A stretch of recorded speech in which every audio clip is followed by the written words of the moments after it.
Kristus berada di dalammu, itulah pengharapan daripada kemuliaanmu. Kita tahu di Roma 3:23 dikatakan umat Tuhan, semua orang di dunia ini sudah berdosa dan sudah kehilangan kemuliaan. Dan untuk dikembalikan kemuliaan itu, pengharapannya hanyalah kalau Kristus berdiam di dalam kamu. Kita mulai di 1 Korintus 15 ayat 22 dikatakan, sebagaimana di dalam Adam semua mati. Kita tahu karena Adam hanya bisa menurunkan apa yang dia peroleh hasil berdosa ya. Dia tidak bisa menurunkan sesuatu yang dia tidak ada. Artinya dia nggak bisa menurunkan kehidupan karena dia sudah berdosa dan nature-nya sudah dicemarkan oleh firman yang dia terima dari setan lalu istrinya kan. Tetapi di dalam Kristus demikian juga, di dalam Kristus semua bisa dibuat menjadi hidup. Jadi di dalam Adam semua keturunan Adam akan mati. Tapi di dalam Kristus semua dibuat menjadi hidup. Jadi kita lihat lawannya. Dan kita tahu kenapa di dalam Adam semua mati, karena di dalam Adam itu sudah masuk roh setan di Taman Eden kan. Firman-Nya itulah roh. Jadi sudah waktu Hawa menerima anjuran setan, itulah roh setan. Dan itu menghasilkan kematian. Sama dengan di Kejadian 2 ayat 16-17. Kalau kamu makan, sementara setan bilang, Tuhan Yesus bilang kalau kamu makan kamu mati, setan bilang kalau kamu makan kamu nggak mati, dia bohong. Artinya dengan melanggar karena percaya firman setan mereka mati. Tetapi di dalam Kristus, kita tahu dalam Kristus adalah roh Bapa, itu adalah kehidupan. Okay? Lalu ayat 23 dikatakan, tetapi setiap orang sesuai dengan dia punya urutan. Kristus adalah buah-buah sulung. Setelah itu artinya setelah Kristus, mereka yang dibangkitkan nanti pada kedatangannya kedua kali. Artinya Kristus yang kebangkitan Kristus itu adalah penyebab daripada semua yang percaya akan dia dibangkitkan. Jadi itu sebabnya Kristus namanya buah sulung. Kristuslah buah yang pertama yang menjadi penyebab kenapa semua orang yang percaya dalam Kristus akan dibangkitkan nanti. Okay. Lalu ayat 24, lalu tibalah akhirnya, the end. Di saat dia, Kristus, akan memberikan semua kerajaannya kepada Bapa. Okay. Itu God ya. Waktu dia menaklukkan semua pemerintahan, semua otoritas, dan semua kuasa, dia berikan kerajaan kepada Bapa. Okay.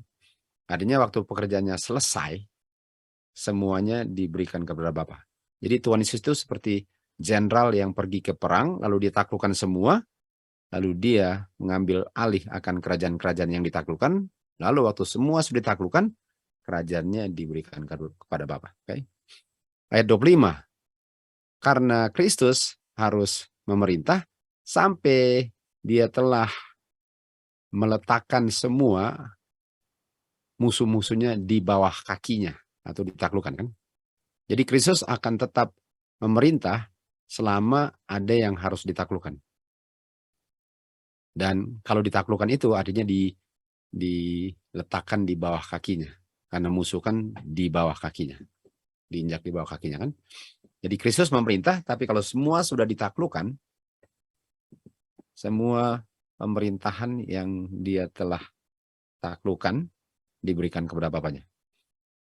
Kita lihat di bawah kaki ini Roma 16 ayat 20 dikatakan God of peace akan bruise atau meremukkan setan di bawah kakimu. Dan kita tahu kakimu adalah bicara tentang gerejanya kan. Karena gereja adalah bagian daripada tubuh. Gereja adalah tubuh dan kaki itu bagian daripada tubuh. Kita tahu kepala ada Kristus. Artinya kapan semuanya akan diletakkan di bawah kakinya? Di saat melalui gerejanya semua pemerintahan di bawah kekuasaan setan akan ditaklukkan. Itu terjadinya waktu di bawah kaki gereja semua itu ditaklukkan. Kejadian 3:15 dikatakan bahwa dia akan meremuk kepalanya, kepala setan, tetapi setan akan mematuk kakinya. Ini kakinya ya. Tapi kepala itu mematikan. Kaki cuma bengkak.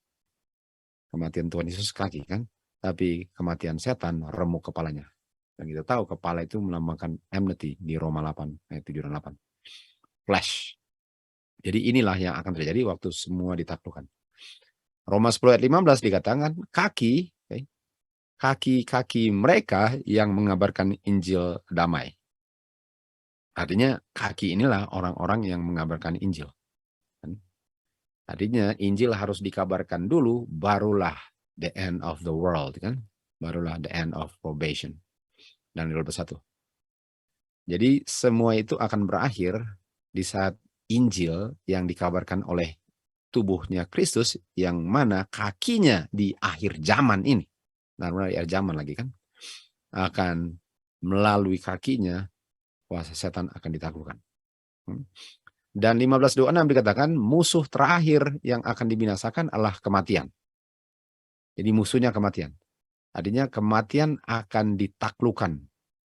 Kita tahu kematian adalah upah dosa. Artinya nggak ada kematian itu karena nggak ada upah dosa. Nggak ada upah dosa karena umat Tuhan tidak berdosa. Artinya untuk ditaklukkan ialah untuk kakinya tidak menginjak-injak hukum Tuhan lagi. 15:27. Dia telah meletakkan segala-galanya di bawah kakinya. Di bawah kakinya. Ayat 8. Setelah semua telah ditaklukkan, barulah anak akan sekarang subjek. Subjek kita tahu adalah di bawah ya. Subjek artinya tunduk di bawah. Atau dia akan serahkan semuanya yang di bawah kakinya kepada siapa? Kepada bapaknya. Tadinya anaklah yang pergi berperang, bertempur. Dan waktu ditaklukkan semua, waktu umat-umatnya tidak berdosa lagi dan nggak bisa digoda untuk berdosa sekalipun diancam mati dan mati sekalipun. Sekarang anak serahkan semua yang ditaklukkan kepada Bapa. Agar Bapa bisa berada atau agar Bapa adalah segala-galanya di dalam segala-galanya. Nah, ini kata segala-galanya lah pelajaran ini ya. Artinya Bapa bisa menjadi segala-galanya, artinya Bapa itu kalau sudah diberikan semuanya, Bapa segala-galanya dan Bapa di dalam segala-galanya. Jadi yang ditaklukkan adalah manusia, maksudnya yang diperoleh melalui pertempuran ini adalah manusia. Tapi yang melakukannya adalah Kristus. Tapi di belakang Kristus atau di atas Kristus adalah Bapa. Okay. Jadi Bapa adalah segala-galanya dan di dalam segala-galanya. Dan di dalam segala-galanya itu artinya di dalam apa saja yang di bawah dia. Di dalam anak dan di dalam umatnya. Bapa di dalam segala-galanya. Okay. Jadi kalau kita lihat di sini, Bapa, God adalah Bapa, Kristus subject atau tunduk kepada Bapa, okay. Gereja yaitu mempelai wanita tunduk kepada Kristus, dan dalam gereja wanita tunduk kepada suami. Sehingga Bapa di dalam Kristus, di dalam gereja, di dalam suami, di dalam istri. Artinya ini semualah yang ditaklukkan. Ini semua ditaklukkan lalu diberikan kepada Bapa agar Bapa bisa berada di segala-galanya. Baik. 1 Korintus 3:11 dikatakan, kepala daripada setiap manusia adalah Kristus. Jadi Kristus adalah kepala daripada setiap manusia. Setiap manusia adalah gereja kan. Dan kepala daripada wanita adalah pria. Dan kepala daripada Kristus adalah God. Okay. Kepala daripada Kristus adalah God. Artinya God kepalanya Kristus, artinya Kristus adalah apanya God. Tubuhnya, kita akan lihat kan. Jadi sebagaimana suami adalah kepala daripada istri, demikian juga Kristus adalah kepala daripada gereja. Ayat 24, oleh sebab itu, gereja tunduk kepada Kristus, bagaimana istri juga tunduk kepada suaminya. Jadi waktu Kristus subjek kepada Bapa, itu harus terjadi kalau gerejanya subjek kepada Kristus. Dan itu terjadi kalau istri subjek kepada suami. Sehingga Bapa di dalam segala-galanya. Kita akan lihat kan. Dan Kolose 1 ayat 18 dikatakan bahwa Kristus Bapa adalah kepala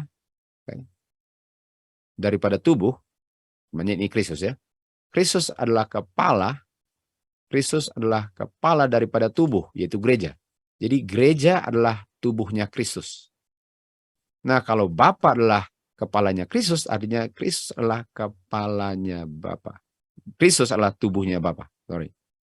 Jadi sebagaimana Bapa adalah kepala tubuhnya Kristus, Kristus adalah kepala tubuhnya yaitu gereja. Dan di dalam gereja, pria adalah kepala tubuhnya yaitu wanita. Itu udah punya urutan. Hai. Lanjut lagi. Jadi ini dia punya urutan, oke? God, Bapa, adalah kepalanya Kristus. Kristus anak Bapa adalah tubuhnya Bapa. Artinya Bapa di dalam Kristus. Karena Kristus itu bagian tubuhnya. Artinya Bapa di dalam Kristus. Lalu Kristus anak Bapa adalah kepala daripada gereja. Gereja adalah tubuh daripada anak Bapa. Artinya Bapa di dalam Kristus dan di dalam gereja. Gereja daripada anak Bapa terdiri dari pria dan wanita. Pria adalah kepala wanita. Dan Bapa di dalam pria kepala gereja. Dan di dalam gereja tubuhnya Kristus. Dan di dalam Kristus tubuhnya Bapa. Wanita adalah tubuh daripada pria, Bapa di dalam wanita, di dalam pria, di dalam gereja, dalam Kristus. Bapa di dalam segala-galanya. Bapa dalam Kristus, Bapa dalam gereja, Bapa dalam pria, Bapa dalam wanita. God all in all. Berikut. Bapa dalam Kristus yaitu tubuhnya Bapa. Bapa di dalam Kristus, sementara Kristus kepala gereja. Bapa di dalam gereja, sementara gereja tubuhnya Kristus. Bapa di dalam pria, di mana pria kepala gereja. Bapa di dalam wanita, di mana wanita adalah tubuhnya pria. Bapa di segala-galanya. Di saat semua sudah ditaklukkan, semuanya diberikan kepada Bapa, sehingga Bapa adalah segala-galanya dan di dalam segala-galanya. Kita akan lihat apa artinya di dalam nanti. Apa artinya di dalam, oke? Oke, kita lihat God in the Son. Tuhan Yesus bilang kepada dia, kepada Philip, bukankah sudah lama saya bersama dengan kamu dan kamu tidak mengenal aku, Philip? Dia yang telah melihat aku, telah melihat Bapa. Nah, artinya dia yang telah melihat tubuhnya Bapa, telah melihat Bapa karena Bapa berada dalam tubuhnya. Oke? Jadi untuk melihat Bapa dalam Kristus ialah untuk melihat Bapa punya sesuatu dalam Kristus yang mengungkapkan Bapa di dalam Kristus. Makanya dia bilang, lihat saya, lihat Bapa. Karena apanya Bapa dalam Kristus yang membuat lihat saya, lihat Bapa. Ayat 10 dikatakan, kamu tidak percaya bahwa aku dalam Bapa dan Bapa dalam aku. Dan karena Bapa dalam akulah kenapa lihat Kristus, lihat Bapa dalam Kristus. Pertanyaannya, apanya Bapa yang berada dalam Kristus? Jawabannya adalah perkataan-perkataan yang aku ucapkan kepadamu itu adalah perkataan Bapa yang berdiam dalam aku, dia yang bekerja. Artinya, untuk Bapa bisa dilihat dalam Kristus itu karena Bapa punya firman berdiam dalam Kristus. Artinya, karena firman Bapa dalam Kristus, makanya lihat Kristus, lihat Bapa. Yohanes 6 ayat 3. Kita lihat firman-Nya Bapa yang berdiam dalam Kristus. Roh yang memberikan kehidupan, daging tidak ada gunanya. Perkataan-perkataan Bapa dalam Kristus kan? Perkataan-perkataan yang aku ucapkan atau perkataan Bapa di dalam aku yang aku ucapkan itu adalah roh. Itu adalah kehidupan. Artinya roh dan kehidupan Bapa dalam Kristus yang membuat lihat Kristus, lihat Bapa.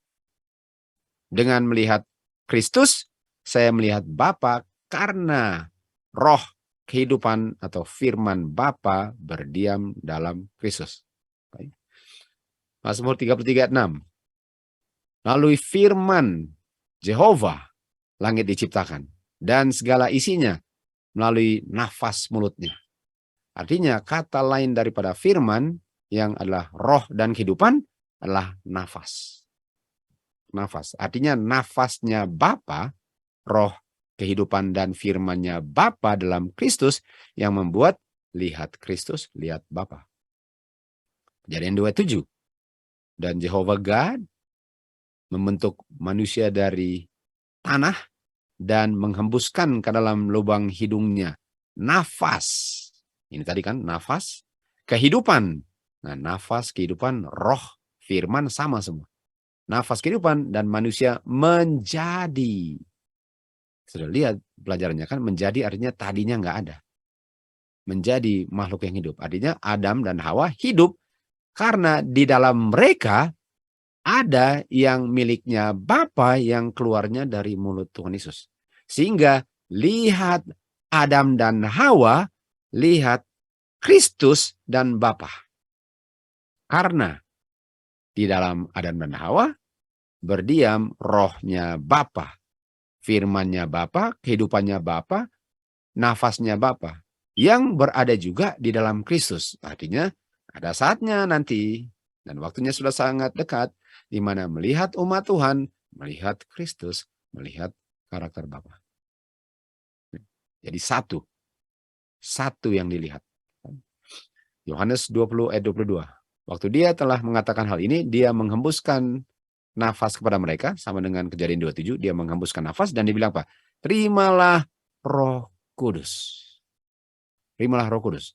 Nah, kita tahu Roh Kudus adalah Spirit. Dan Roh Kudus ini Greek-nya 4151. Dan 4151 bilang adalah udara dan nafas dan kehidupan dan spirit dan mind. Makanya Bapak bisa tahu isi hati saya karena itu dia punya mind. Dia bisa baca isi hati saya karena rohnya, firmannya, kehidupannya, nafasnya. Okay? Semua itu adalah dia punya mind. The mind of God. Let this mind be in you. Artinya dia bisa tahu apa yang terjadi di luar surga, di pelosok semesta alam pun, karena itu dia punya mind. Rohnya adalah dia punya mind, dia punya spirit, dia punya life, dia punya breath, dia punya word. Berada di dalam manusia yang diciptakan dan berada dalam Kristus. Okay? Itu yang membuat lihat Kristus, lihat Bapa. Okay? Kejadian 1 ayat 1 katakan, pada mulanya Bapa menciptakan langit dan bumi. Dan bumi ini tidak ada bentuknya, kosong dan kegelapan memenuhi bumi ini. Dan spirit, ini dia spirit kan? Spirit atau nafas Bapa, kehidupan Bapa, firman Bapa, mind Bapa, bergerak di permukaan air. Dan spirit ini 7307 Ibraninya. Dan itu namanya ruah. Kalau yang tadi namanya pneuma, kayak pneumonia. Pneumonia itu apa? Persoalan paru-paru kan, persoalan pernafasan. Pneumonia. Kalau ini ruah. Ruah atau ruah apa? Roh. Ruah. Roh. Sama kan? Nafas. Juga ada bahasanya nafas. Ruah. Pneumonia. Betul? Itu dia. Jadi ruah adalah apa? Angin, nafas. Kalau orang tarik dan hembuskan nafas, kehidupan dan nafas dan mind. Artinya kata ruah dengan kata pneuma Greka dan Ibraninya sama-sama bicara tentang kehidupan, nafas, firman, damai daripada Bapa yang berada dalam anak, yang juga berada dalam Adam dan Hawa waktu mereka diciptakan. Mazmur 33 ayat 6 lagi. Dan melalui firman Jehovah God semua diciptakan dan semua isinya melalui nafas, dan nafas sama juga ruah. 7307. 7307 itu adalah dia punya nafas. Artinya kita mau ringkaskan sedikit bahwa Bapa adalah segala-galanya, dan di dalam segala-galanya karena Bapa itu segala-galanya. Semua itu milik Bapa. Semua itu menjadi ada karena Bapa. Artinya yang membuat Bapa segala-galanya ialah semua itu adalah dia punya kehidupan. Itulah Bapa punya kehidupan sehingga dia segala-galanya. Dan segala-galanya berada di segala-galanya. Yang nafas dia berada dalam anaknya, dan nafas dia berada dalam makhluk yang diciptakan, sehingga Bapa segala-galanya.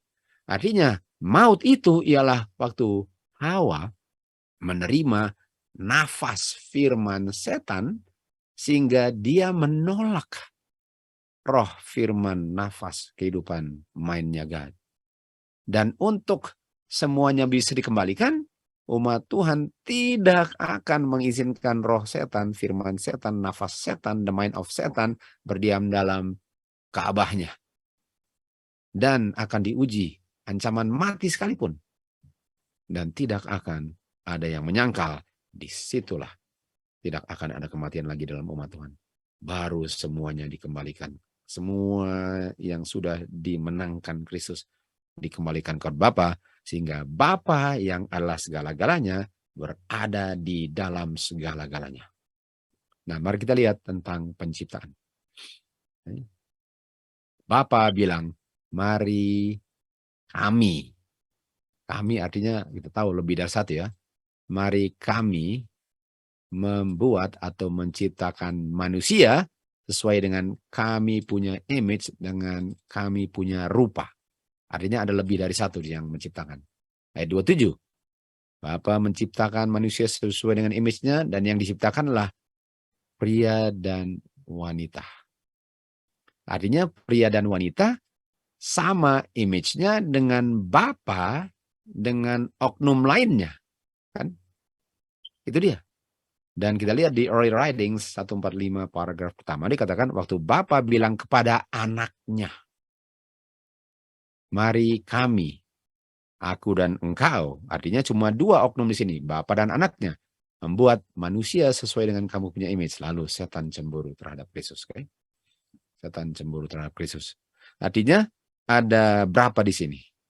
Ada Bapa dan roh Bapa berdiam dalam anak, dan roh itu adalah firman yang digunakan untuk menciptakan, digunakan anak yang asalnya dari Bapa untuk menciptakan Adam dan Hawa, dan di dalam Adam dan Hawa berdiam roh Bapa yang adalah rohnya Kristus, sehingga Bapa di dalam anak melalui rohnya, dan Bapa di dalam Adam dan Hawa melalui rohnya. God all in all. Efesus 3:9 dikatakan, Bapa yang menciptakan segala-galanya melalui Yesus Kristus. Jadi kita bisa lihat bahwa Bapa dan anaknya. Enggak dibilang di sini bahwa Bapa bilang kepada anaknya dan Roh Kudusnya, mari kita ciptakan manusia sesuai dengan image kita. Enggak dibilang itu. Yang dibilanglah Bapa bicara kepada anaknya, dan mereka menciptakan melalui atau menggunakan nafas roh.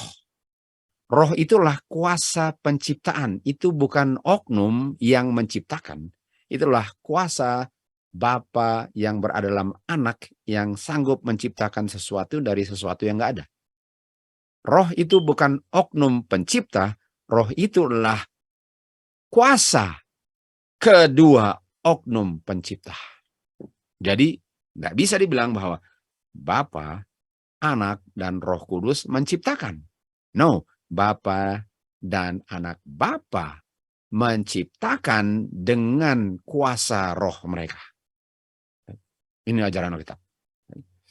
Mari kita lihat di Kolose 1:15. Kristus adalah image daripada God. Ini dia, image ya. Di Kejadian 1:26 dia bilang, Bapa bilang kepada anaknya, mari kita ciptakan manusia sesuai dengan kami. Artinya kamu punya image sama dengan aku punya image, sehingga mereka image-nya sama dengan kita berdua. Dan di sini katakan siapa yang memiliki image-nya Bapa? Anak. Anak kan?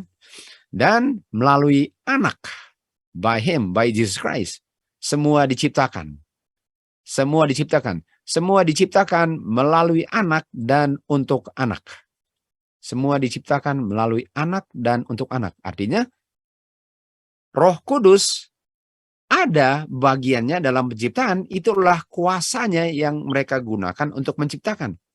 Peranan Roh Kudus bukan sebagai pencipta selain Bapa dan Anak. Jadi yang menciptakan bukan Bapa, Anak, dan Roh Kudus. No, yang menciptakanlah Bapa dan Anak menggunakan roh mereka. Rohnya Bapa yang berada dalam roh Anak itulah yang menciptakan. Bukan Bapa, Anak, dan Roh Kudus menciptakan. Kolose 1:17. Tuhan Yesus sebelum segala-galanya dan melalui dia semua menjadi ada. Kita bisa lihat bahwa Alkitab dan Roh Nubuat sangat mengkonfirmasi bahwa hanya Bapa dan Anak. Waktu itu Bapa bilang, mari kami, dia bicara kepada anak. Dia enggak bicara kepada Anak dan Roh Kudus. Enggak. Roh Kudus itu bukan oknum yang saya bisa ngomong dan berkomunikasi seperti anaknya.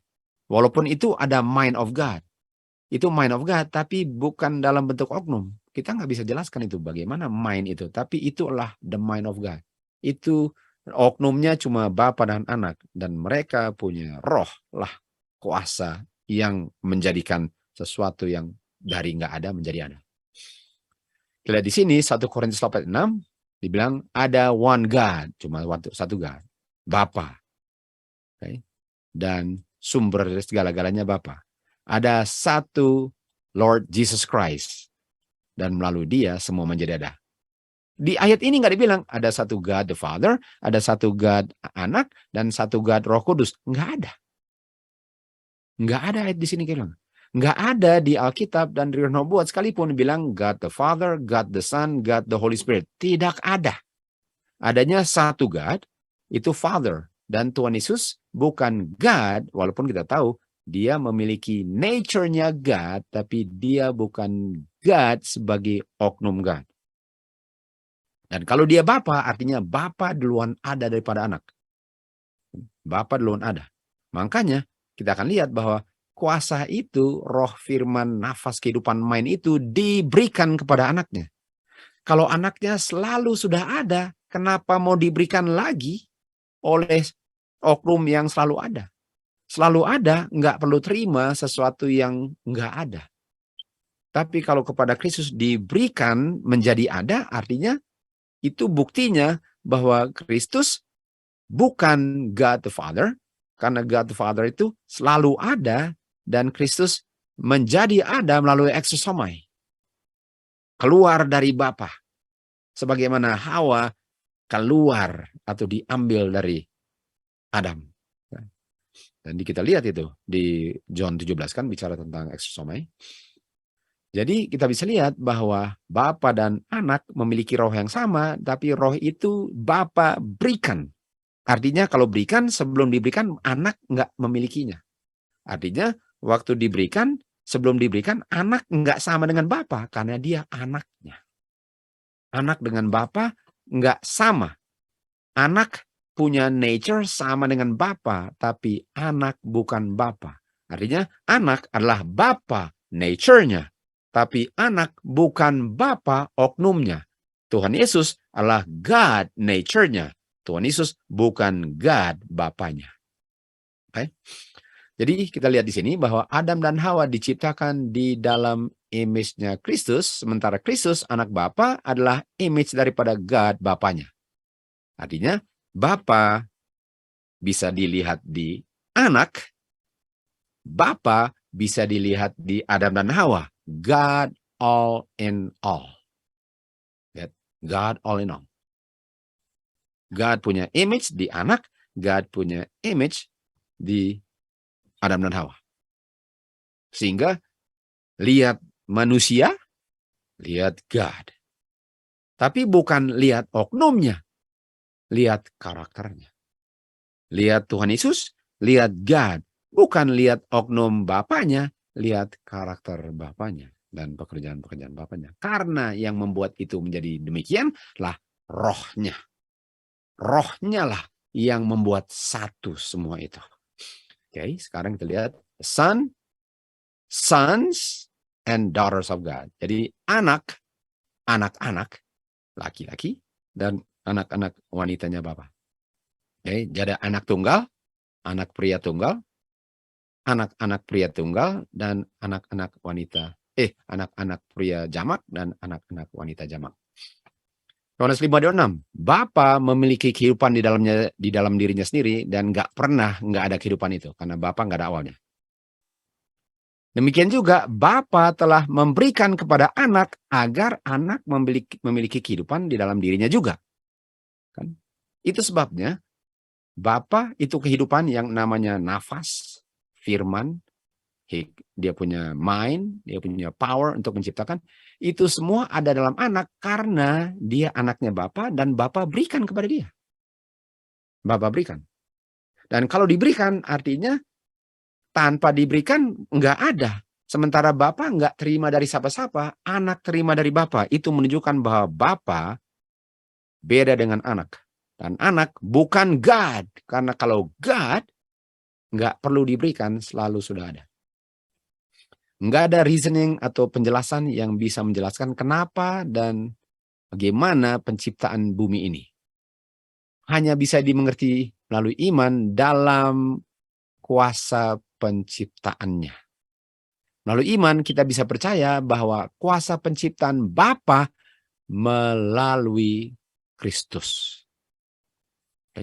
Jadi Kristus bisa menciptakan karena Kristus menerima kuasa penciptaannya yang diberikan oleh Bapaknya. Itu sebabnya, dan Kristus adalah image-nya Bapa karena rohnya Bapa dalam dia. Kehidupan, firman, nafas, dan mind. Jadi Kristus image karena rohnya. Kristus sanggup menciptakan karena rohnya. Kristus satu dengan Bapa karena rohnya. Makanya murid-murid bisa menyembuhkan, bisa membangkitkan orang mati, menggunakan kuasa yang sama yang berada di dalam mereka. Karena mereka terima dari Kristus. Tentu saja semua itu untuk kemuliaan Bapa. Kan? Melalui iman kita bisa mengerti bahwa bumi ini dibentuk oleh firman Bapa yang berada di dalam Kristus. Makanya Kristus bisa menciptakan, Kristus sama dengan Bapa. Hal-hal yang bisa kelihatan, sekarang bisa dilihat hasilnya dengan mata. Anak-anak memperoleh kehidupan dan keberadaannya dari orang tuanya. Jadi kehidupan itu diberikan melalui orang tua. Orang tua memberikan kehidupan sama dengan anak. Bapa terimanya dari bapaknya. Namun melalui kuasa penciptaan Bapalah anak-anakmu memiliki kehidupan. Artinya, kenapa kalau seorang ibu melahirkan, anaknya hidup? Itu kuasanya yang Bapa berikan. Dan itu diberikan kepada Adam dan diteruskan sampai akhir zaman. Itu Bapa punya.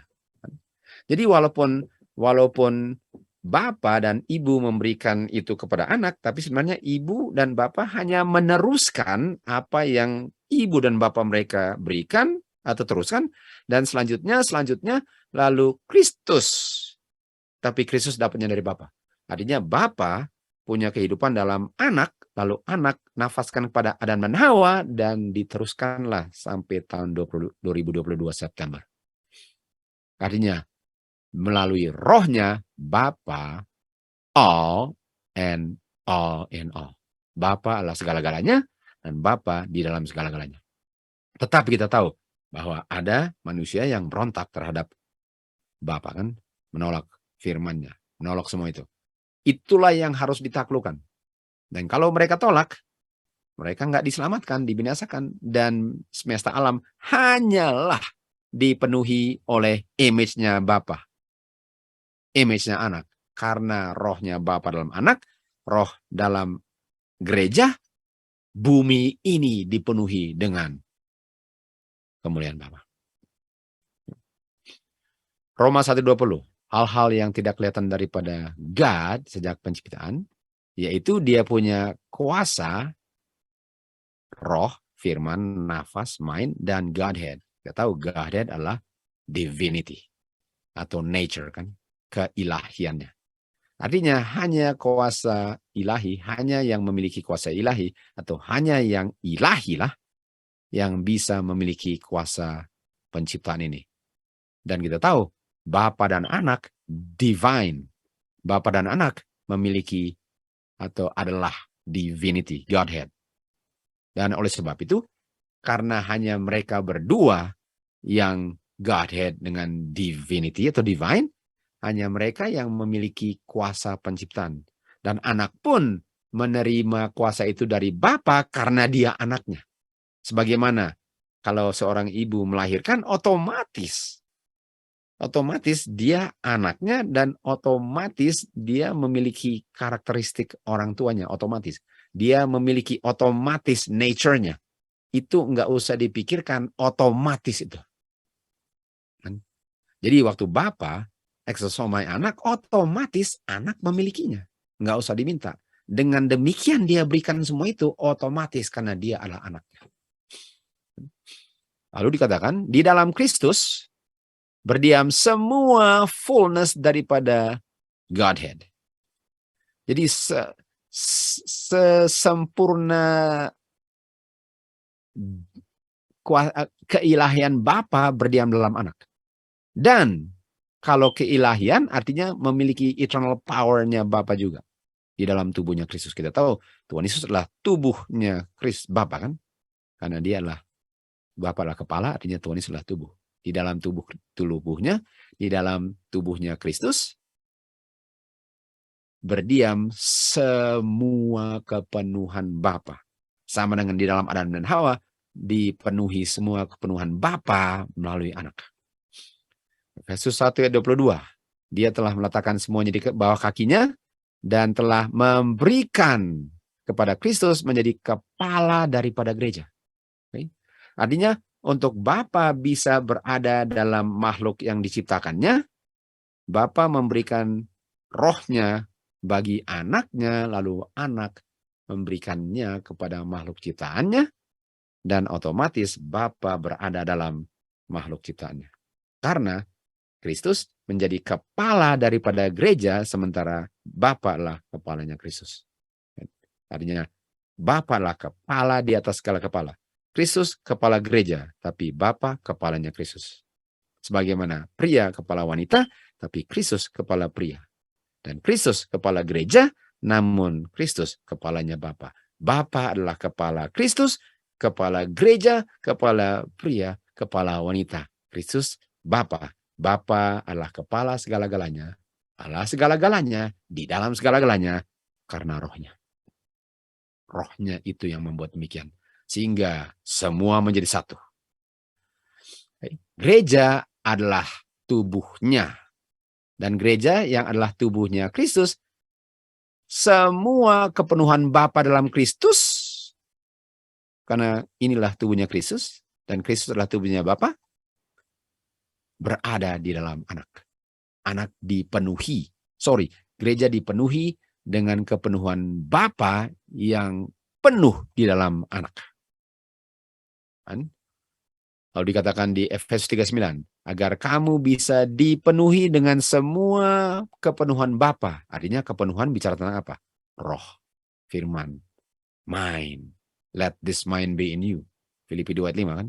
Biarlah roh Bapa, hikmat Bapa, kuasa Bapa, semuanya Bapa berada dalam kamu, tapi kamu harus terima anak punya firman. Kamu nggak bisa tolak anak lalu mengharapkan ini terjadi kepadamu. Efesus 4:13. Sampai kita semua bersatu dalam iman, memiliki pengetahuan tentang anak Bapa, menjadi orang yang sempurna sampai measure dan stature dan kepenuhannya Kristus. Kepenuhannya Kristus. Inilah yang ditunggu-tunggu untuk setan ditumbangkan. Selama gereja Kristus, sekarang gereja Kristus sedang mau diberikan rohnya.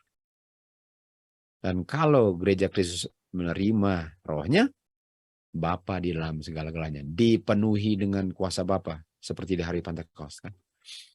Tapi kalau gerejanya enggak menerimanya atau menyangkalnya, kita akan lihat nanti apa yang terjadi, kan? Oke, kita lihat tahap-tahap untuk menerima kepenuhannya. John 20 ayat 22. Waktu dia telah mengatakan ini, dia menghembuskan kepada murid-muridnya dan bilang, terimalah Roh Kudus. Kita tahu Roh Kudus, G4151, pneuma, breath, air, life, mind. Okay? Terimalah roh. Dia nggak bilang, terimalah oknum ketiga. Enggak. Karena Tuhan Yesus, dia nafas. Waktu dia nafas itu nafasnya, itu kehidupan, itu Bapa punya yang diberikan kepada dia. Di Yohanes 5 ayat 6, itulah life-nya. Itu yang Bapa berikan. Jadi Bapa yang segala-galanya, yang nggak ada awalnya, memiliki roh. Nafas, kehidupan, power, mind. Itu diberikan kepada anak. Lalu waktu anak nafas, itulah yang keluar, yang miliknya Bapa, tapi sekarang berada dalam anak. Itu bukan oknum ketiga. Itu bukan oknum ketiga. Kita akan lihat nanti mematikan sekali kalau kita ajarkan itu oknum ketiga, ya.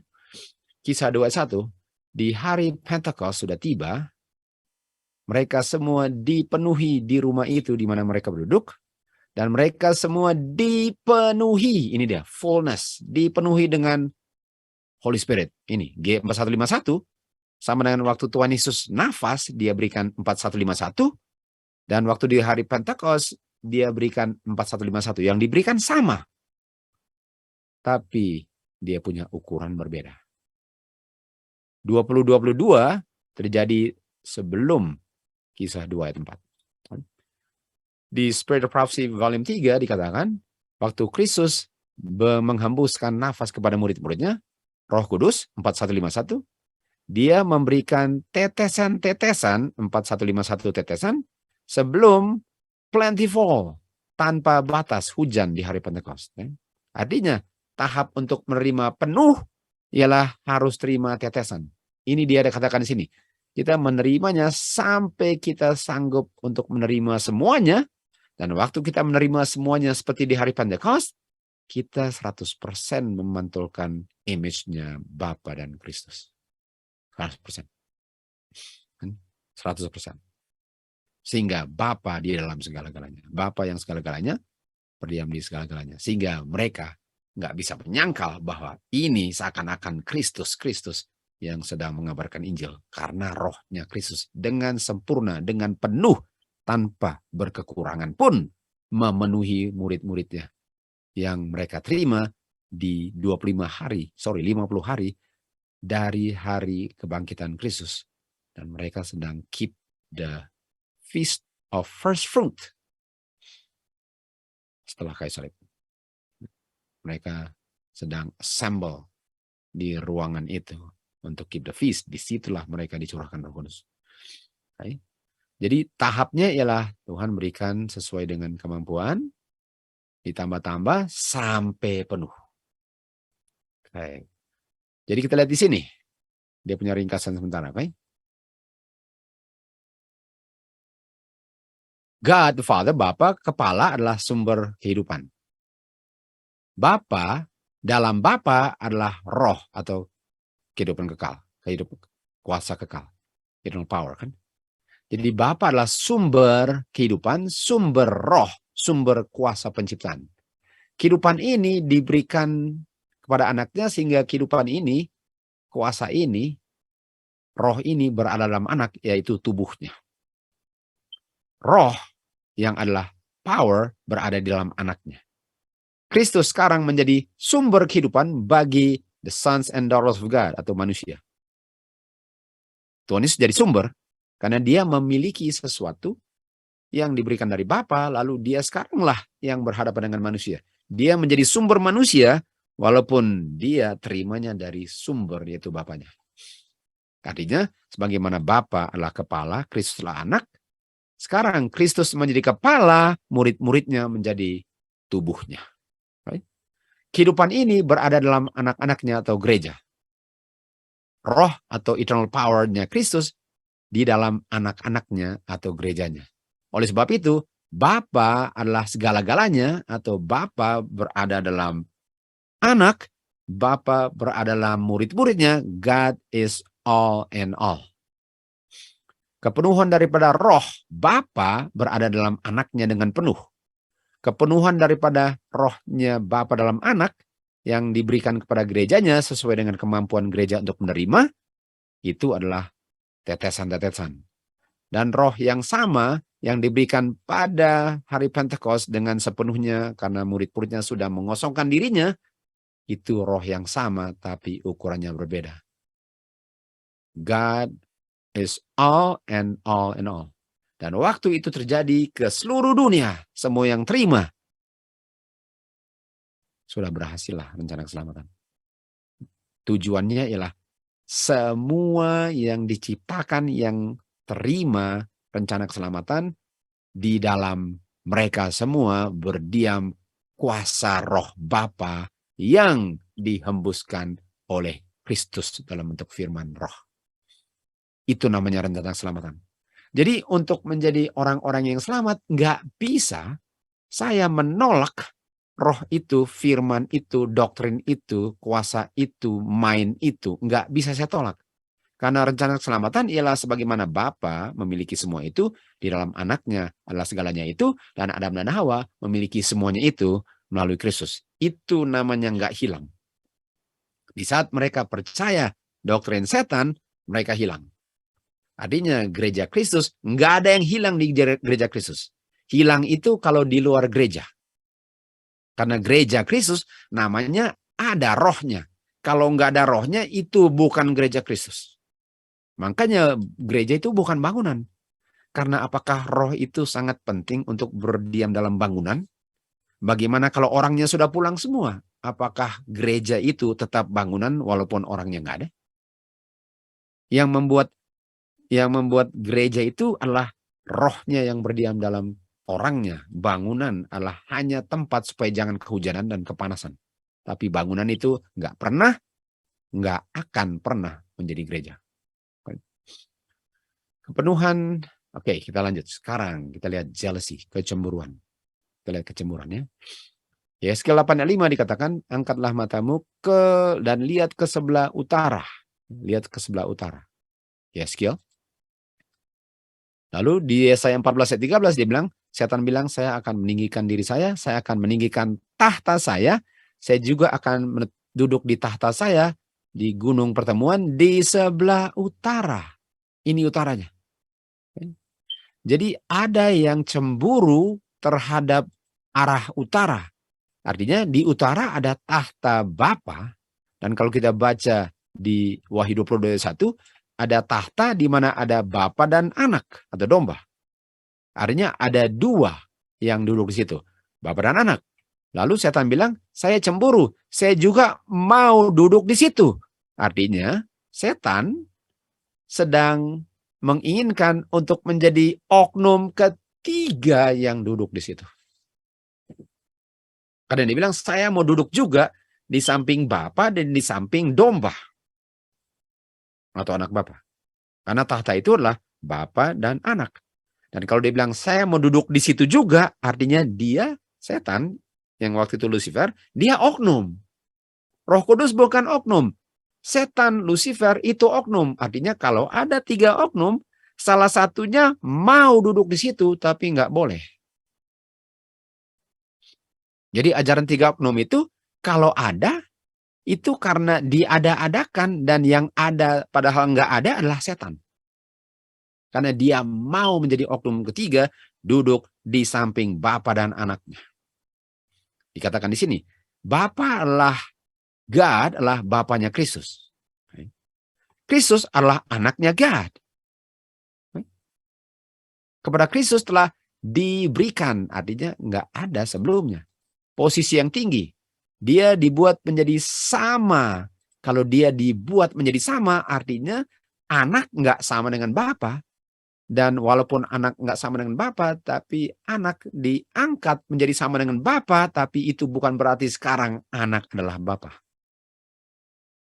Jadi kalau anak diangkat, kalau Bapak presiden satu perusahaan, dan anaknya enggak, lalu anaknya diangkat menjadi presiden bersama bapaknya, anak punya posisi sama dengan Bapak, tapi anak tetap anak, Bapak tetap Bapak, walaupun sekarang sama-sama presiden. Jadi Bapak nggak pernah anak nggak pernah Bapak, tapi sekarang posisi otoritasnya sama. Dan semua council, persekutuan, terbuka bagi anaknya. Kita lihat di sini. Jadi councilnya hanya di antara mereka berapa? Zakaria 6:13 bilang, Council of Peace hanya antara mereka berdua. Kita bisa lihat, nggak ada Roh Kudus sebagai oknum. Roh Kudus ada. Itu kuasanya Bapa yang berada dalam anak yang dihembuskan kepada semua makhluk hidup. Tapi Roh Kudus itu bukan oknum. Setan, Lucifer, itu oknum yang mau menyamakan dirinya seperti anak dan Bapa. Sebelum jatuhnya setan, Bapa mengkonsultasi itu council kepada anaknya mengenai pembentukan manusia. Jadi sebelum setan jatuh dibuang dari surga, Bapa bilang kepada anak, sama dengan di Kejadian 1:26 kan, mari kita ciptakan. Di sini dikatakan, Bapa konsultasi, let us make man in our image, in our likeness. Pembentukan manusia. Mereka purpose, rencanakan untuk menciptakan bumi ini, dan menciptakan binatang-binatang, semua makhluk hidup di atas bumi ini, dan menciptakan membentuk manusia sesuai dengan image God. Dan dia bilangnya kepada anaknya, tok. Dia nggak bilang kepada anak dan Roh Kudus. Roh itulah kuasanya, nafasnya, bukan oknum ketiga. Dan manusia ini akan menguasai semua makhluk hidup di bumi ini yang Bapa melalui anak ciptakan. Waktu setan menyelidiki rencana Bapa, dia cemburu kepada Kristus, dan dia cemburu karena Bapa tidak konsultasi dia mengenai penciptaan manusia. Oke, artinya ada oknum ketiga yang cemburu di sini. Ada, setan namanya. Dan dia cemburunya sebelah utara kan tadi. Dia mau duduk di situ juga. Artinya hanya yang bisa menciptakan, yang memiliki nature divinity itu yang bisa duduk di tahta itu. Cuma itu. Dan setan tidak memiliki nature itu. Dan karena tidak memiliki nature, dia nggak bisa menciptakan. Tapi sekarang dia mau menciptakan. Sebagai oknum ketiga, dia mau menciptakan. Itu mustahil karena dia nggak ada otoritas dan prerogatif untuk bisa bikin itu. Itu hanya dimiliki Bapa dan anak. Dan dia cemburu karena dia tidak dikonsultasi dalam penciptaan manusia. Setan adalah yang tertinggi dari malaikat-malaikat. Oke. Jadi kalau tertinggi dari malaikat, kita tahu malaikat diciptakan, malaikat makhluk diciptakan di bawah Bapa dan anak ya. Artinya Bapa, anak, lalu malaikat. Coba lihat ya. Bapa, anak, malaikat. Dan yang paling tinggi dari malaikat adalah Lucifer. Artinya urutannya Bapa pencipta, anak pencipta, Lucifer diciptakan. Itulah tiga pertamanya. Bedanya dua ketiga sangat beda karena dua ketiga itu dari pencipta dengan makhluk diciptakan. Dari nature of God dengan nature of malaikat. Beda. Tapi kalau mau lihat urutannya, Bapa, anak, Lucifer. Kalau itu tiga pertama, apa yang terjadi dengan oknum Roh Kudus dan? Bukankah Roh Kudus selama ini ditiadakan, seakan-akan nggak disebut? Kalau ada yang perlu cemburu, Roh Kudus, kenapa saya nggak dihitung? Karena memang nggak ada dalam bentuk oknum. Bapa, anak, Lucifer. Lucifer ketiga. Jadi dia mau membuat orang pikir bahwa ada oknum ketiga. Dan kalau mereka pikir ada oknum ketiga, mereka percaya dia punya roh. Kita akan lihat bahayanya nanti. Oke. Kristus di atas segala-galanya. Kristus di atas malaikat. Artinya Lucifer, kepala malaikat. Kristus, kepala semua malaikat termasuk Lucifer. Dialah komander semua surga. Dan di atas Kristus adalah Bapa. Itu urutannya. Bapa, Anak, Lucifer. Kalau mau tiga, itu tiganya. Jadi kalau saya mau ada yang ketiga, kalian sudah tahu siapa yang ketiga. Dan kecemburuan ini bertambah-tambah dalam setan. Sampai akhirnya dia berontak. Kan kita sudah tahu ceritanya. Setan tidak puas dengan posisinya. Walaupun dia sudah diangkat tinggi, dia mau tambah tinggi lagi untuk menjadi sama dengan Bapa. Tunggu, dia mau menjadi sama dengan Bapa. Mari kita lihat tadi. Yang sama dengan Bapa siapa? Mari kita lihat ya. Gimana kutipannya tadi? Dia mau sama dengan Bapa. Ini dia. Bapa adalah God adalah Bapanya Kristus. Kristus adalah anaknya God. Kepada Kristus telah diberikan posisi yang tinggi. Dan posisi tingginya sama dengan Bapa. Artinya Bapa dan anak sama posisi. Lalu setan bilang, saya juga mau diangkat dan menjadi sama dengan Bapa, artinya sama dengan Kristus. Bisa menciptakan. Nature-nya sama, kuasanya sama. Mustahil. Dialah oknum ketiganya. Dialah oknum ketiganya. Oke, mari kita lihat sini. Tetapi bagi kami hanya ada satu God, yaitu Bapa. Dan satu anaknya Bapa, Yesus Kristus. Cuma satu God, bukan God. Ada satu God, yaitu Bapa, Anak, Roh Kudus. Enggak. Ini bilang God, itu Father. Tuhan Yesusnya enggak dibilang God. Roh Kudusnya enggak dibilang sama sekali. Artinya God cuma satu, itu Bapa. Anak bukan God, walaupun dia nature-nya God, dia anaknya God. Rasul Paulus nggak bilang ada satu God, lalu ada tiga oknum. Ada tiga dalam satu. Enggak. Disinilah cuma dua, nggak ada tiga. Tuh. Jadi kalau Alkitab bicara tentang Roh Kudus dan semua itu bicara tentang kuasanya. Bukan bicara tentang oknum yang nggak ada. Yang setan mau bilang bahwa dialah oknum itu, tapi dia pakai nama Roh Kudus. 1 Korintus 8 ayat 7. Tapi nggak semua orang tahu ini. Nggak semua orang memiliki pengetahuan bahwa cuma ada satu God, yaitu Bapa. That's it, titik. Yang satunya Yesus Kristus. Roh Kudus bukan God. Itu adalah rohnya, kuasanya God. Roh Kudus adalah kuasanya God. Roh Kudus adalah kuasanya Kristus. Tapi Roh Kudus bukan God. Itu sama dengan saya punya mobil. Mobil itu bukan saya, itu saya punya mobil. Roh Kudus adalah Bapa punya roh. Roh itu bukan Bapa, mobil itu bukan saya. Bapa itu Bapa yang mana roh itu dia punya. Dia punya, miliknya dia. Dia punya nafas itu. Nafas itu bukan oknum, itu dia punya nafas. Itu dia punya kehidupan. Itu bukan oknum. Tapi enggak semua orang tahu ini. Ayat 7. Okay. Mari kita lihat di sini. Okay. Mari kita lihat di sini. Ini di punya website kita tahu, kita sering lihat. Dikatakan ada satu God, lihat ya. Oke, ada satu God, betul. There is one God. Sejauh ini sama, the Father, oke. Tapi di 1 Korintus 8 ayat 6, God the Father, finish, nggak ada lagi.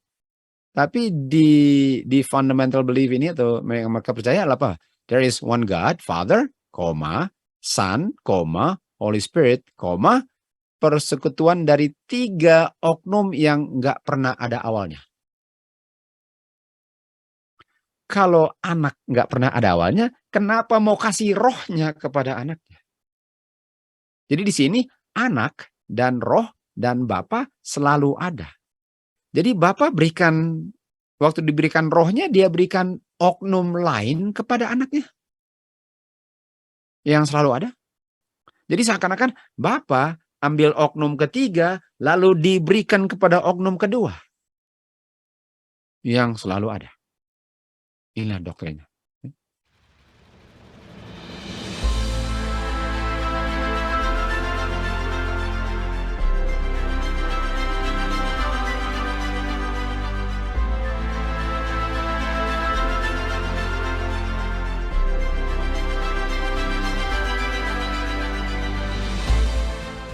what's your view on the Trinity? What would you like to say to everyone about the Trinity?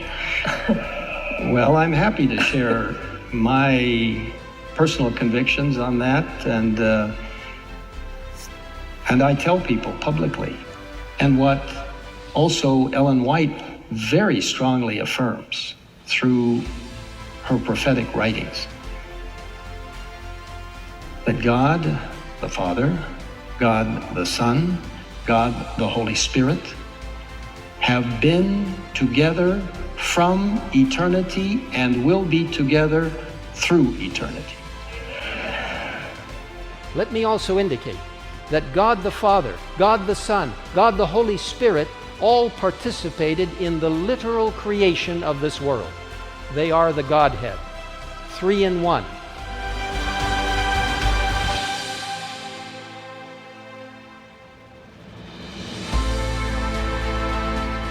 The mystery of the Most Holy Trinity is the central mystery of Christian faith and life. It is the mystery of God in Himself. It is therefore the source of all the other mysteries of faith, the light that enlightens them. It is the most fundamental and essential teaching in the hierarchy of the truths of faith.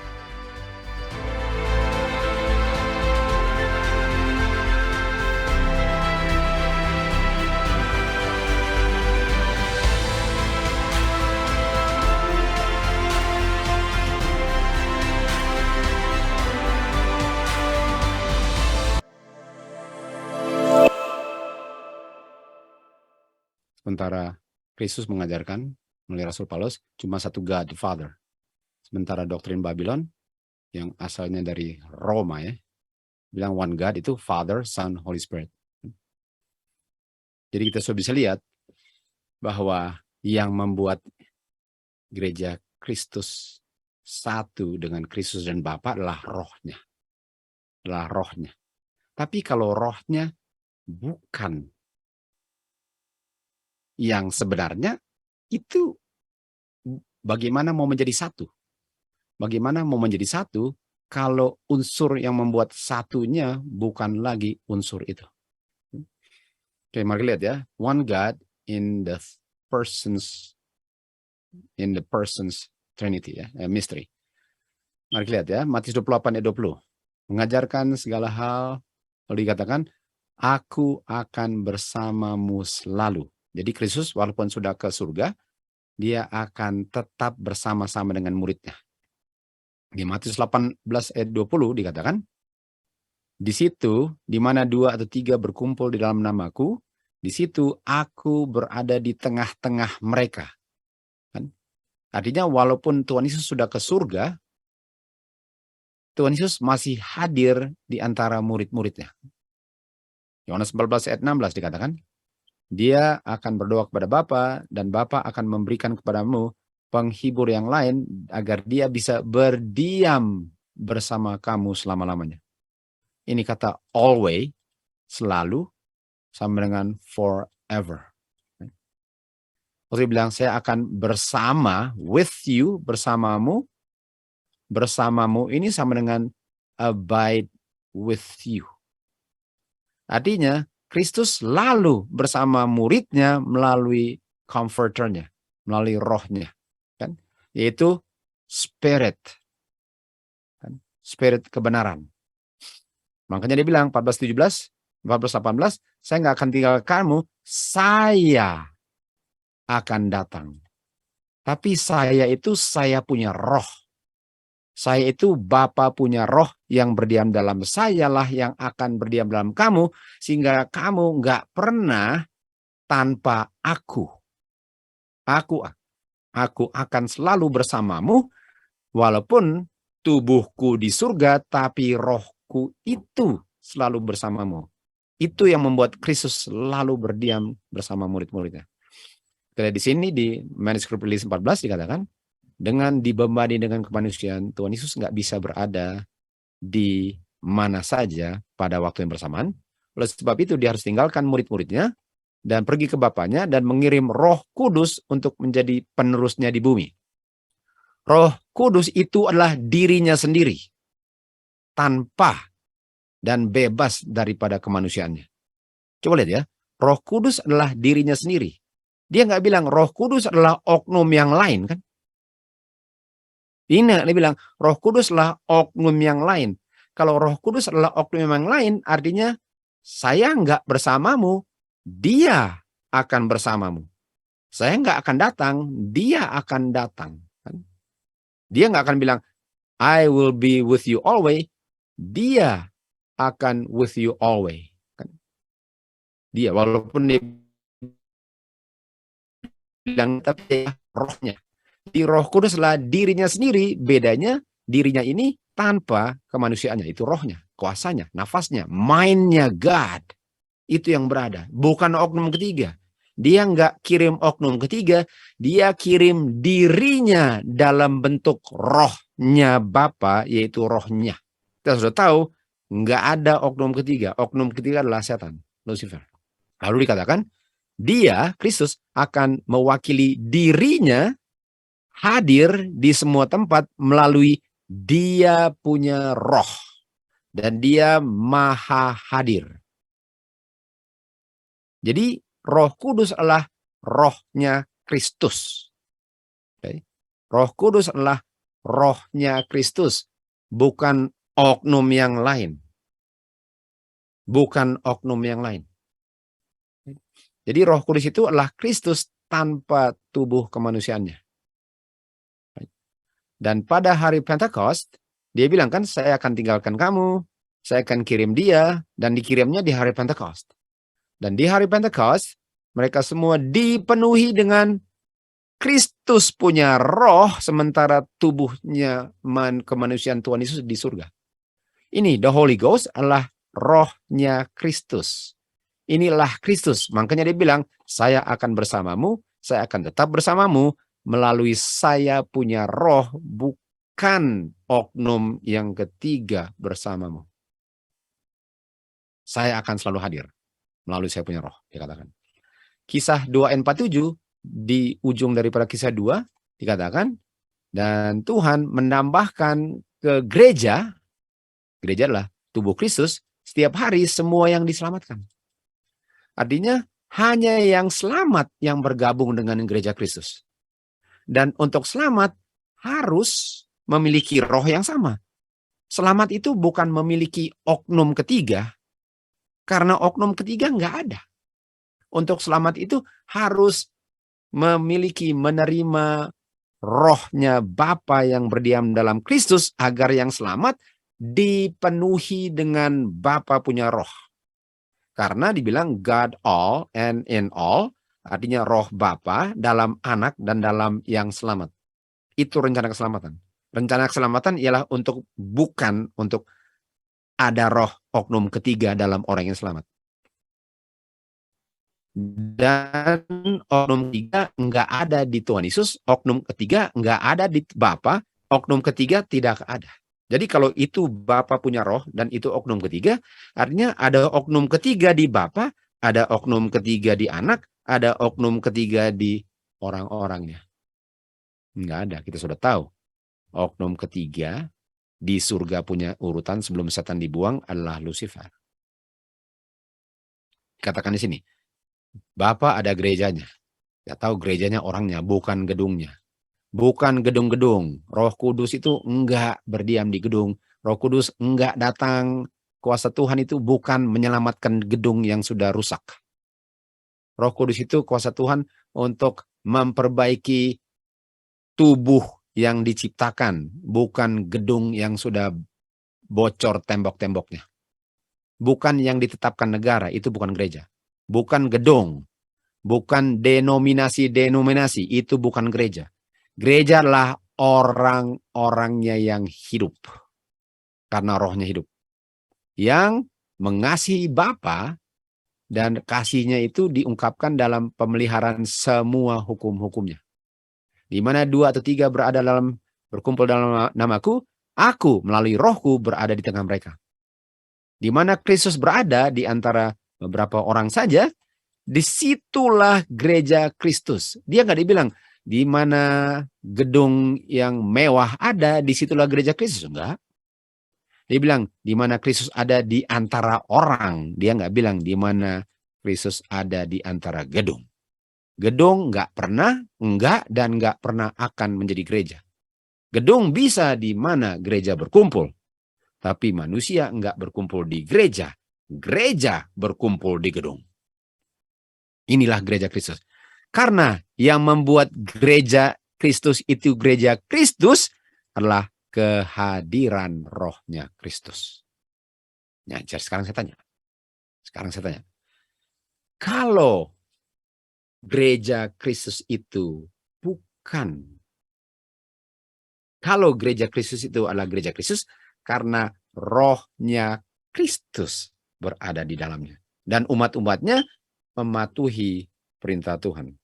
Menuruti perintah, memiliki nafas kehidupan, dan nafasnya itu digunakan untuk mengerti dan tidak mau melanggar. Itu gereja Kristus.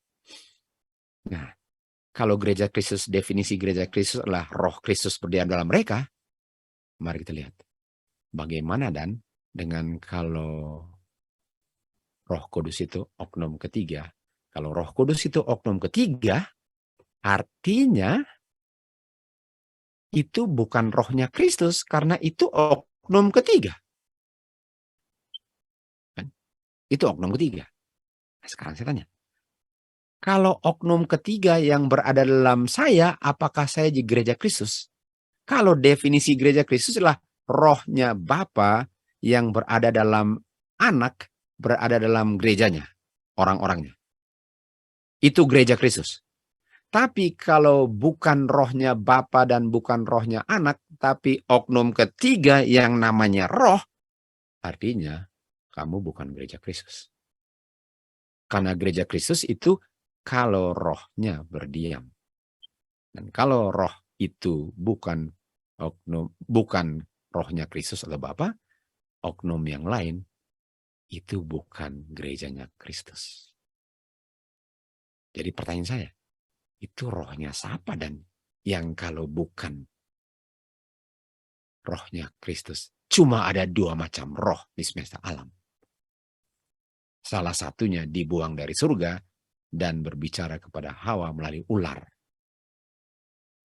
Kalau saya tolak roh Kristus itu sebagai rohnya Kristus, dan saya bilang itulah oknum ketiga, bukan rohnya Kristus, saya sedang sembah siapa? Siapa yang saya sedang sembah? Kan dikatakan, hanya dengan hadirnya roh Kristus, gereja itu gereja. Kalau bukan roh Kristus, bukan gereja Kristus. Apakah God the Holy Spirit itu bukan Kristus? Kan tadi katakan roh Kudus itu Kristus himself. The Holy Spirit is himself, dirinya sendiri, tanpa kemanusiaannya. Nah, kita tahu bahwa kalau God the Holy Spirit itu bukan Christ himself. Kalau God the Holy Spirit hadir dengan dirinya di dalam gereja, gereja itu bukan tubuhnya Kristus. Karena gereja itu tubuhnya Kristus, kalau rohnya yang berdiam dalam Kristus ada dalam tubuhnya. Sementara oknum yang lain ini bukan tubuhnya Bapa. Kristus tubuhnya Bapa. Oknum yang lain bukan tubuhnya Bapa. Artinya kamu diisi dengan siapa punya tubuh. Betul? Dan kamu membuat dia menjadi kepala kamu, sementara Kristus kepala kamu. Dan kepala Kristus adalah Bapa. Artinya kalau saya bilang bahwa oknum Roh Kudus ini oknum, nomor satu, dia bukan tubuhnya Bapa. Dia bukan kepalanya gereja. Sapadan.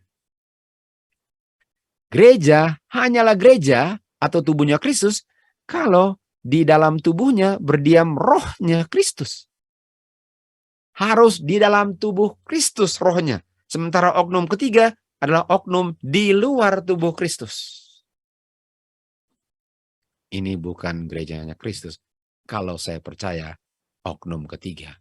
Kalau saya bilang God the Father, God the Son, God the Holy Spirit, itu pengungkapan bahwa itu bukan tubuhnya Kristus. itu bukan gerejanya Kristus. Kita hidup berdasarkan firman Tuhan. 1 Korintus 6 ayat 15. Tidakkah kamu mengetahui bahwa tubuh kamu apa?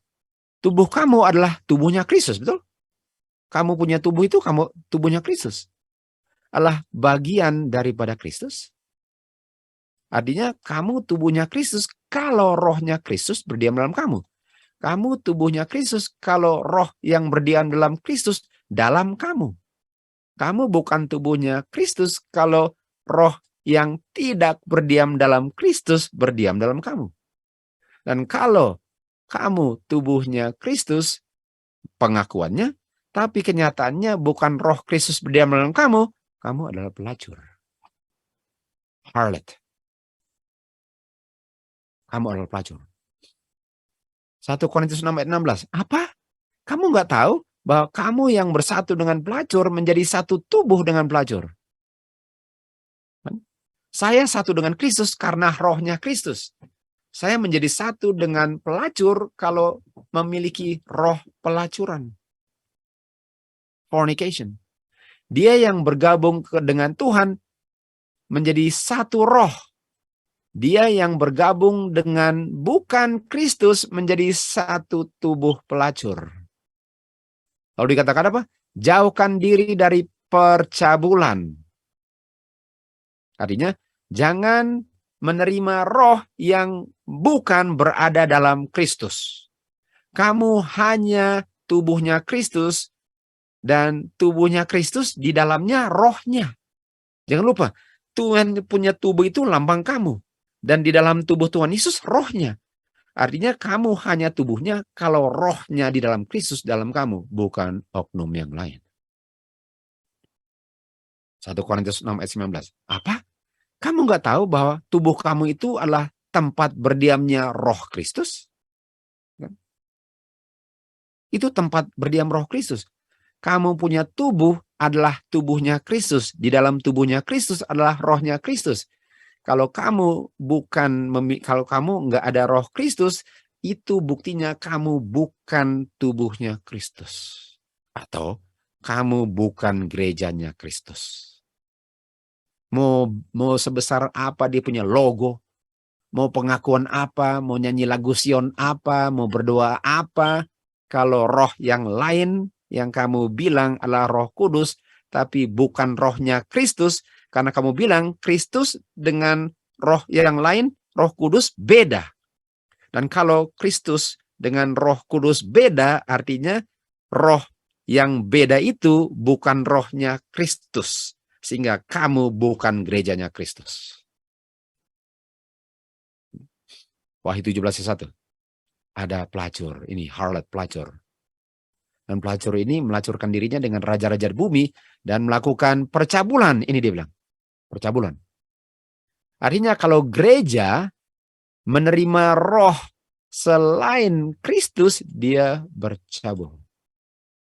Kalau bukan rohnya Kristus, ini namanya percabulan.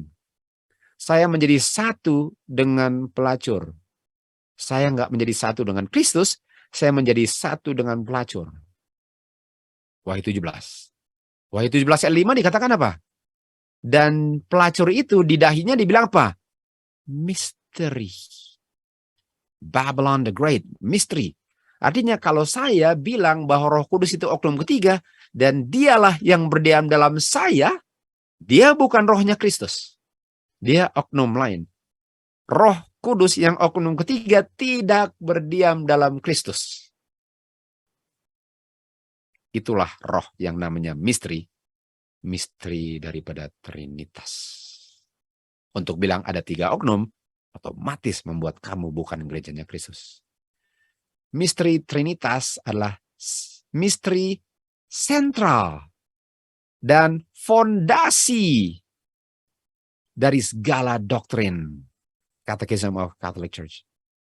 1 God tapi 3 oknum, salah satunya Roh Kudus. Sementara Petrus bilang di Matius 16 ayat 16, Petrus bilang, engkau adalah Kristus, anak Bapa yang hidup. Anak Bapa. Artinya kalau Trinitas, Tuhan Yesus bukan anak. Cuma mengambil nama anak, dan mengambil nama anak itu karena turun ke bumi dan berperan sebagai anak, dan Bapa tinggal di surga berperan sebagai Bapa. Tapi kenyataan hidup bukan anak. Karena selalu ada. Karena anak itu harus keluar dari orang tuanya. Dan kalau sama-sama ada, artinya nggak ada yang keluar dari siapa-siapa, sehingga nggak ada yang bisa bilang Bapa, nggak ada yang bisa dibilang anak, walaupun itu adalah nama peranan waktu menyelamatkan manusia. Itu namanya misteri. Kalau kalian bingung, itu namanya misteri. Dan jadi kalau saya bilang God the Father, God the Son, God the Holy Spirit, itu misteri Babylon. Itu sudah mengadopsi doktrin Babylon. Dan untuk mengadopsi doktrin Babylon, menjadi Babylon. Dan untuk percaya akan kuasa sipil untuk menangani persoalan gereja, itu namanya Babylon jatuh dalam seri Babylon jatuh. Matius 16 ayat 17 dikatakan, diberkatilah kamu Simon, Bapa yang ungkapkan bahwa aku anaknya. Lalu Tuhan Yesus bilang, dikatakan di sini, engkau Petrus, tapi di atas batu ini kita tahu Tuhan Yesus namanya batu, 1 Korintus 10 ayat 4. Dan batu itu yang dipukul Musa dan keluar air. Batu melambangkan fondasi. Artinya, fondasi daripada Trinitas, fondasi daripada Babylon adalah Trinitas. Sementara fondasi Kristus adalah Bapa dan Anak. Fondasi Babylon adalah 3 God. Fondasi Yerusalem adalah 1 God, 1 anaknya. Dan di atas pengertian batu fondasi di mana Kristus adalah anak Bapa lah gerejanya dibangun Kristus dan tidak akan jatuh. Artinya gereja yang akan jatuh adalah gereja yang mengadopsi 3 God dan nggak ada anaknya di situ. Anaknya cuma berperan namanya dalam rencana keselamatan. Tapi kenyataannya bukan anak, kalau semua selalu ada. Tadi dikatakan eternal, selalu ada dan tetap selalu ada, nggak pernah ada awalnya. Itu bukan doktrin Alkitab. Untuk bilang anak bukan, sebenarnya bukan itu. Dan itu, batu adalah fondasi. Sementara Trinitas, fondasi Babylon, Tuhan Yesus anak Bapa, fondasi Yerusalem. Dan gereja Kristus didirikan di atas pengertian bahwa Tuhan Yesus anak Bapa. Dan Bapaknya satu-satu God-nya di semesta alam, tiada lain. Itu doktrin Yerusalem. Setan berusaha untuk mengadakan reformasi di dalam Seventh-day Adventist. Kalau reformasi ini terjadi, semua prinsip kebenaran sebagai gereja sisa dibuang. Agama akan dirubah. Prinsip-prinsip fundamental principle atau creed atau fundamental belief yang dulu dibilang salah. Organisasi baru dibentuk, buku-buku baru ditulis, sistem intellectual philosophy diintroduce. Fondasi mereka bukan di atas batu. Nah, kalau bukan di atas batu artinya Seventh-day Adventist yang mengaku percaya Trinitas. Karena Trinitas itu bukan di atas batu. Tuhan Yesus anak Bapa itu batu. Seventh-day Adventist di atas pasir. Dan waktu badai datang, hanyut semuanya. Matius 7 ayat 24. Oleh sebab itu, dia yang membangun rumahnya di atas batu tidak akan jatuh. Karena dibangun di atas kenyataan bahwa Tuhan Yesus adalah anak Bapa. Dan semua yang diungkapkan anak Bapa itulah roh kebenaran, firman, kehidupan, hikmat Bapa yang mau berdiam dalam barang siapa menerima firman itu. Itulah batunya. Manusia nggak hidup dari roti saja, tapi dari setiap firman yang keluar dari mulut Bapa melalui anak. Itu yang membuat Tuhan Yesus tidak jatuh di padang belantara waktu digoda setan. Karena semua yang keluar adalah firman Bapa. Dan umat Tuhan di akhir zaman juga, semua yang keluar firman Bapa melalui anak. Itu yang membuat umat Tuhan nggak akan jatuh. Tetapi yang bangunnya di atas pasir atau yang bangun di atas kenyataan atau doktrin bahwa Bapa, Anak, Roh Kudus itu God semuanya dan itu adalah misteri kebingungan, itu akan jatuh. Dan yang akan jatuh apa? Organisasi Seventh-day Adventist jatuh karena mereka sudah mengadopsi doktrin Babylon. Di sini katakan, dan hujan turun, banjir, dan jatuh. Great was the fall. Kita tahu, yang fall apa? Babylon is fallen, is fallen. Babylon jatuh. Babylon mystery. Karena doktrin tidak berdasarkan Tuhan Yesus anak Bapa, tidak berdasarkan roh dari Bapa dan anak, akan jatuh. John 17:21 dikatakan di sini, agar murid-murid mereka bisa menjadi satu, sebagaimana engkau Bapa dalam aku dan aku dalam engkau.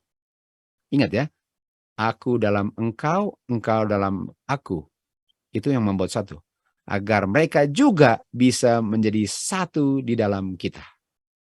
Kita tahu, Bapa dan anak satu image-nya. Adam dan Hawa satu image-nya. Karena yang membuat satu itu adalah rohnya. Yohanes 17:22. Dan kemuliaan yang engkau berikan kepadaku, aku telah memberikan kepada mereka.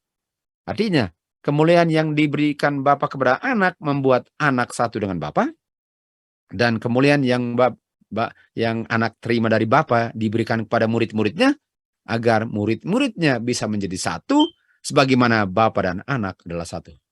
Nah, sekarang, apa kemuliaan yang Bapa berikan kepada anak? Yang membuat anak menjadi satu dengan Bapa, dan kemuliaan itu diberikan kepada murid-murid, sehingga murid-murid pun menjadi satu. Sebagaimana anak dan Bapa satu. Apa kemuliaannya? 2 Korintus 3:17 dikatakan, the Lord, Tuhan itu adalah roh itu. Dan di mana roh itu ada liberty, kebebasan, bukan perbudakan. Dan kita, di saat kita memandang kemuliaan itu, di saat kita memandang kemuliaan itu, kita dirubahkan dari image to glory. Yang merubahkan apa? Roh itu. Artinya apa yang bekerja dalam saya, yang membuat saya menjadi seperti mereka? Bukankah yang dihembuskan ke dalam hidung Adam yang masih dalam bentuk tanah adalah nafas roh kehidupan? Bukankah itu yang membuat Adam dan Hawa image-nya mereka? Artinya, kita tahu bahwa Bapa di Yohanes 5:26 memberikan glory-nya, yaitu life-nya, kehidupannya, rohnya kepada anak. Lalu anak memberikannya kepada Adam dan Hawa. Sehingga Adam dan Hawa memiliki image-nya anak yang mana adalah image-nya Bapa. Sehingga Bapa, anak, dan Adam dan Hawa one. Yang membuat one, rohnya mereka dalam Adam dan Hawa, bukan oknum ketiga dalam mereka. Karena kalau oknum ketiga, Tuhan Yesus nggak perlu hembuskan, suruh oknum ketiga saja masuk. Kita baca sini, Kristus mau memberikan impresi pikiran-pikiran murid-muridnya, kenyataan bahwa mereka harus memiliki kemuliaan yang Bapa telah berikan kepada Kristus. Agar semua yang mencintai dan melayani Dia bisa menjadi satu bersama-sama dengan Bapa. Katakan sini, aku telah memberikan kepada murid-murid firman. Tunggu, tadi dikatakan yang diberikan adalah glory. Sementara di roh nubuat dikatakan yang diberikan adalah firman. Artinya kata lain glory apa? Roh. Bapa memberikan roh kepada anak, anak menghembuskan roh kepada makhluk ciptaan, sehingga semua image-nya Bapa. Semua satu. Sebagaimana Bapa dan anak satu, murid-murid pun satu, sebagaimana murid-murid satu, Bapa dan anak satu, karena semuanya sama rohnya. Artinya doktrin Trinitas adalah doktrin yang membuat umat Tuhan tidak pernah akan menjadi satu dengan Bapa dan anak. Itu adalah lawannya penciptaan. Karena waktu setan bicara kepada Hawa, disitulah kehilangan kemuliaan Bapa. Dan gak bisa kalau itu yang membuat hilang kemuliaan Bapa, dengan itu dikembalikannya. Gak bisa. Kalau itu yang membuat saya kehilangan kemuliaan, masa dengan yang membuat kehilangan saya dipersatukan dengan Bapa? Kecuali Bapanya, Bapa yang lain.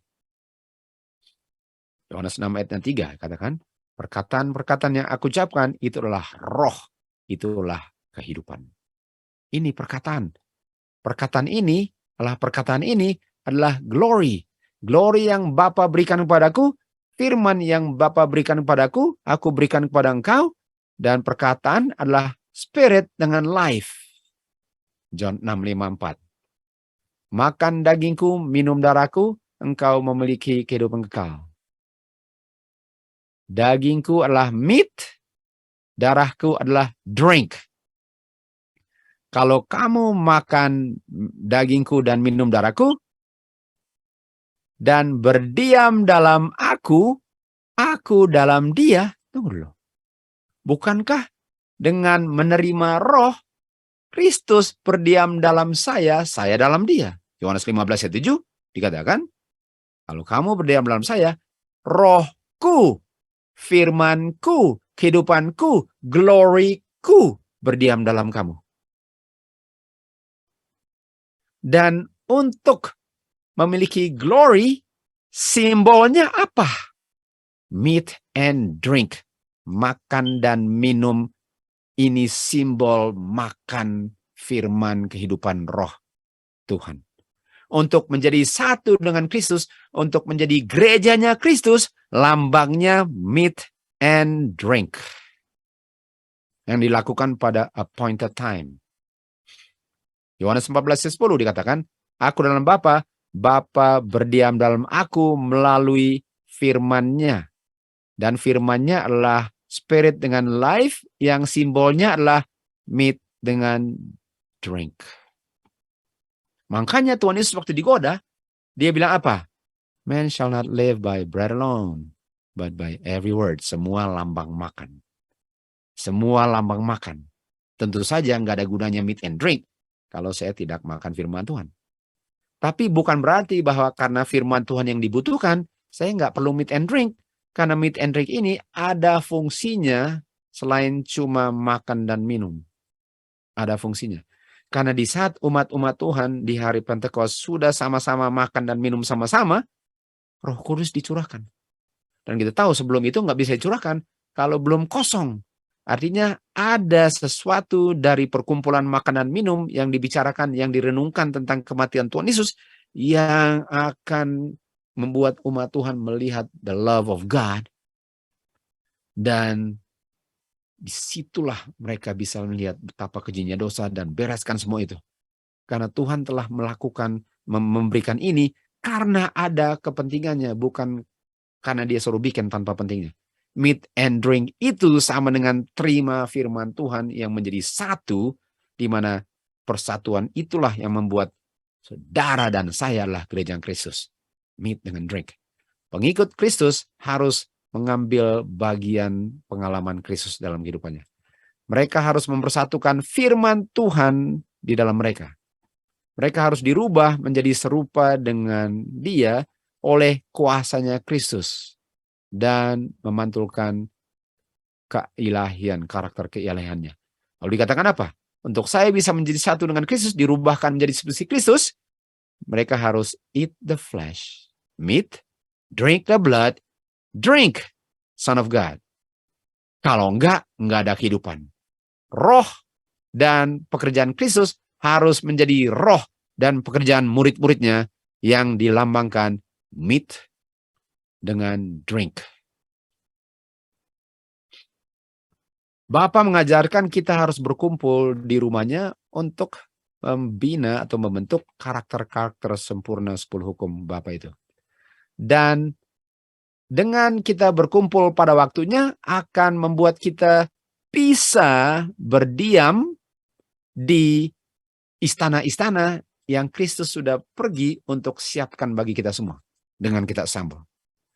Di surga nanti, sebagaimana waktu di bumi sebelum ke surga, kita pun akan assemble dari sabat ke sabat yang nggak dipakukan ke salib, dan dari bulan baru ke bulan baru yang tidak dipakukan ke salib, holiday semua itu, akan tetap dilakukan sampai selama-lamanya. Karena itu adalah lambang. Di mana buah dari pohon kehidupan tetap dimakan, itu pun lambang. Itu tetap lambang. Jadi itu lambang yang nggak pernah ditiadakan. Lambang, walaupun lambang, tapi tetap kita makan buah pohon kehidupan. Yang kita sudah tahu adalah lambang immortality. Jadi lambang dan kenyataan di surga dan selama-lamanya tetap dilakukan bersama-sama. Tidak ada yang ditiadakan. Dan kita, sementara di bumi ini, kita sedang mempersiapkan di waktu yang sama, nanti di dunia baru, dari sahabat ke sahabat, dari bulan ke bulan, holiday to holiday, yang pada umumnya orang yang tidak mengerti sudah pakukan bersama-sama dengan kematian dan dosa. Padahal yang dipakukan hanyalah kematian dan dosa. Wahyu 22 ayat 20 dikatakan, sesungguhnya aku akan datang segera. Amin. Demikian jugalah, datanglah Yesus Kristus. Jadi ada undangan kata datang di sini. Lalu kita baca selanjutnya, perkataan-perkataan yang diucapkan Kristus kepada Yohanes adalah roh dan mempelai wanita berkata, datang. Biarlah dia yang dengar, datang. Biarlah dia yang haus, datang. Barang siapa mau mengambil air kehidupan dengan gratis. Apa respon kita kepada Bapa? Respon kita, datanglah Tuhan, datang. Dengan sukacita kita mengambil air dari sumur keselamatan. Lalu dikatakan, tidakkah kita mau memelihara holy festival unto God? Bukankah kita akan semangat waktu dibilang, let us keep the feast? Bukankah rencana keselamatan yang diberikan kepada kita? Apakah kita seperti patung yang dingin yang diukir dari batu waktu dibilang, mari datang, keep the festival of feast? Apakah kita lebih tertarik dalam hal-hal dunia, dalam sports, dalam jalan-jalan keliling dunia, dalam ini, dalam itu? Apakah itu lebih tertarik bagi kita? Apakah kita tidak akan tergerak dengan rencana keselamatan yang dibukakan kepada kita waktu kita diundang? Marilah sekolah-sekolah dan gereja-gereja. Oleh sebab itu, pelihara feast. Karena feast itu kita dipersatukan Kristus. Dan setiap kali kita makan sama-sama, kita bicarakan tentang the love of God. Itu the end of the law. Itu adalah righteousness of law. Dan kalau kita lihat the moral law dalam dia punya perayaan-perayaan itu, disitulah by beholding. Dengan roh yang lambangnya kita makan, kita dirubahkan oleh roh yang dilambangkan apa yang kita makan dan minum. Ini festival ini dikatakan, dan Jehovah God bilang kepada Musa, bicaralah kepada umat Israel, bilang kepada mereka tentang feast-feastnya Tuhan. Inilah feast-feastnya Tuhan. Dan kita tahu feast adalah 4150. Dan kata lain feast apa? Festival. Assembly. Pada waktu yang ditetapkan. Mari kita have festival. Mari kita ada feast. Lalu dikatakan di sini, mari kita assemble. Feast from Sabbath, one new moon to another. Banyak orang nggak ngerti feast. Mereka bilang, oh oke, kita rayakan, tapi kita rayakan secara spiritual. Mereka benar-benar nggak ngerti firman Tuhan. Waktu mereka baca kejadian keluaran Imamat bilangan ulangan, mereka bilang apa? Waktu mereka baca Musa, mereka nggak ngerti. Mereka nggak bisa lihat kemuliaan Bapa di perjanjian lama. Mereka nggak bisa lihat kemuliaan Bapa dalam dia punya rites of ceremonial law. Yang dipakukan hanya kematian dan dosa. Prinsip ceremonial law itu, prinsipnya masih kita lakukan di perjanjian baru. Karena prinsipnya adalah glorious. Bedanya nggak ada kematian. Dan banyak orang di akhir zaman tersandung. Waktu Tuhan Yesus bilang, kamu harus makan dan minum darahku. Mereka tersandung. Di Yohanes 6 ayat 6, mereka tinggalkan Kristus karena mereka sangat tersinggung bahwa mereka harus lakukan ini. Apakah satu beban untuk melakukan simbol yang membuat kita dipersatukan dengan Kristus menjadi gerejanya? Apakah satu beban bagi kita untuk melakukan yang melambangkan firman Tuhan, firman Kristus, firman Bapa berdiam dalam kita, sehingga kita menjadi gerejanya di mana Bapa di dalam segala-galanya? Apakah terlalu berat bagi kita untuk melakukan satu hal yang sangat dahsyat itu? Oleh sebab itu, pengharapan kita yang sudah berdosa ialah hanya kalau Roh Kristus yang adalah Roh Bapa, bukan oknum ketiga. Pengharapan kemuliaan kita, pengharapan kita bisa dikembalikan sebagaimana Adam dan Hawa diciptakan, kembali ke Eden, adalah Kristus punya roh berdiam dalam kamu. Christ in you, the hope of glory. Itulah pengharapan kita. Let us keep the feast.